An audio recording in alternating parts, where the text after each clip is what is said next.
হজরত মনিব আজদি রাজিয়াল্লাহু তাআলা আনহু বলেন, আমি রাসূলুল্লাহ সাল্লাল্লাহু আলাইহি সাল্লামকে আপন জাহিলিয়াতের যুগে দেখিয়াছি।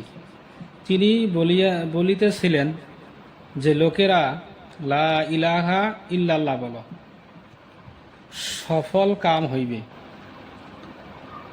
আল্লাহর নবী জাহিলিয়াতের যুগে লোকদেরকে বলছিলেন যে, তোমরা লা ইলাহা ইল্লাল্লাহ বলো। লা ইলাহা ইল্লাল্লাহর মধ্যে কামিয়াব আছে, সফলতা আছে, দুনিয়া এবং আখিরাতের কামিয়াব আছে।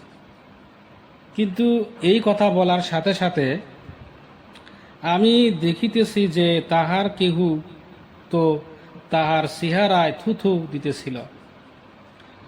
এই কথা বলার সাথে সাথে আল্লাহর নবীর চেহারার মধ্যে থুথু দিছিল। আর আমরা ঘরে থাকি, ঘরের আমার বউ নামাজ পড়ে না, আমার মেয়ে নামাজ পড়ে না, আমার পোলায় নামাজ পড়ে না।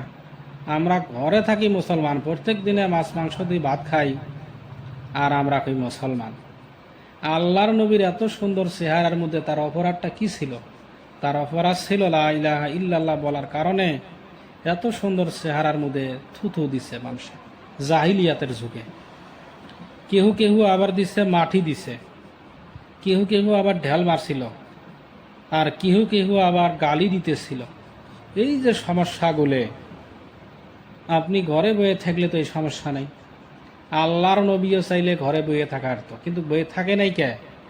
যে আল্লাহ তাআলার পক্ষ থাকি যেগুলো পয়গাম এসেছে, যে মানুষের কাছে পৌঁছে দেওয়া।